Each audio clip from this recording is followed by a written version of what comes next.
Happiness is wanting what we have. That is one of my favorite quotes from this book, The Joy of Less by Francine J. Hi, I'm Brittany from The Savvy Couple, and today I'm going to dive into 7 unnecessary items that you think that you need to buy when actually you don't. You're just taking your money and putting it in the garbage.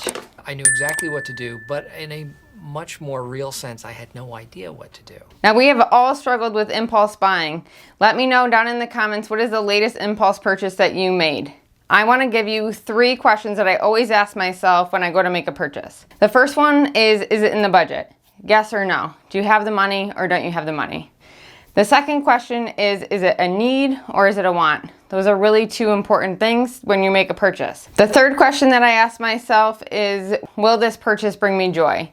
So if you can answer yes to the majority of those questions, yes, it's in the budget, yes, it's a need, and yes, it will bring me joy, then most likely go ahead and make that purchase. But if it's more of just a want, you don't really have the money, and it's not going to bring you joy, then that shouldn't be a purchase that you're making. If you like those 3 questions and you agree, go ahead and smash that like button. I'm going to go ahead and jump into these 7 unnecessary items that you think that you need to buy. Before I jump in, I just need my caffeine. All right, the first one is pre-portioned produce.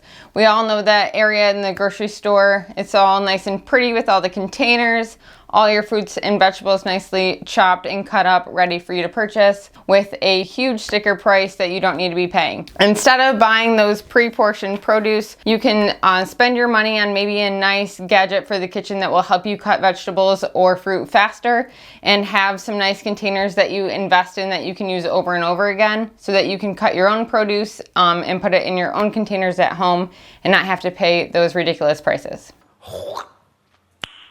Nice. Clearance stickers are the second thing that I want you to stop spending your money on. You see these stickers on the tag and you go, oh, you get so excited, you see a discount. I'm guilty as charged as well, but sometimes the price isn't even that much of a difference, but just because you see the clearance sticker on there, you think that you're getting a deal. So really ask yourself those 3 questions when you see a clearance sticker as well, because there's a good chance that you probably don't need the item, and really check the price from the original price to the price that you're actually going to be paying, because the difference might not even be worth how much.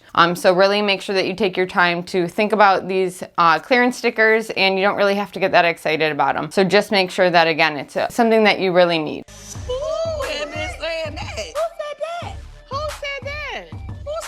All right, number 3 is baby clothes. You need to stop buying full price for baby clothes. And I can speak from experience. After having 2 kids myself, I know how fast that babies grow and how fast they can make a mess. So whether that's a stain on the top or a stain on the bottom, babies go through clothes very fast. So stop spending money on full price baby clothes. Hit up garage sales or Facebook Marketplace, secondhand clothes stores for babies like Once Upon a Child, because you don't need to be paying full price. Your baby could be born and be in newborn clothes and then skip right over 0 to 3 months and be right into 3 to 6 months, and then you have all these clothes that your baby didn't even wear. So make sure that you are making smart choices with your baby clothes. So just get the staple pieces that a baby would need. You don't need all these crazy outfits in a bunch of different sizes. Kind of just go along with your baby as they're growing, and don't be spending a ridiculous amount of money on a size that they might not even wear at all. And another little bonus tip,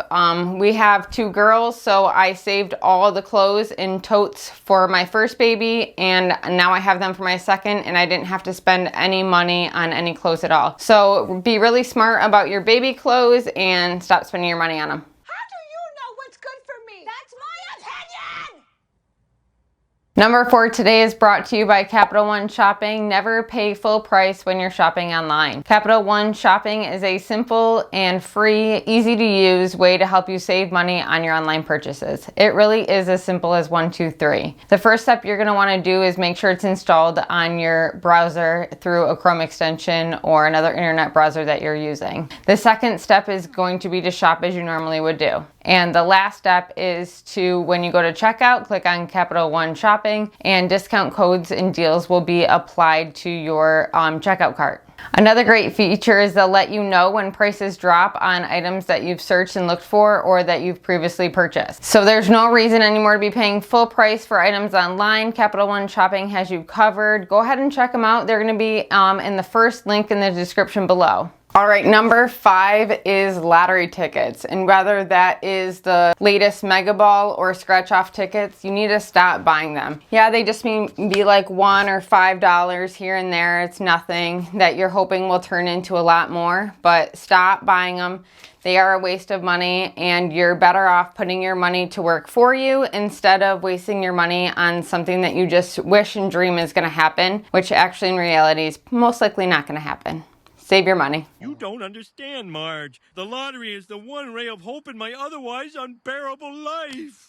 All right, number 6 is matching furniture. And I kind of have fallen into the trap of this too, thinking that you need everything to match. As a young adult putting your house together, you want everything to look pretty and beautiful and put together, but that can come at a very costly rate. So make sure that you are making smart choices when you're putting furniture together. And sometimes it actually looks better when it doesn't match. So finding pieces that bring you joy and are actually comfortable and useful in your home are really important. So everything does not have to match. That can come later on, but really just make sure it's useful and practical. Like, what kind of theme do we want for the room? Should it just be neutral? Yeah, that's what I did. And maybe get like a big white sheepskin rug on the floor? That's what I did.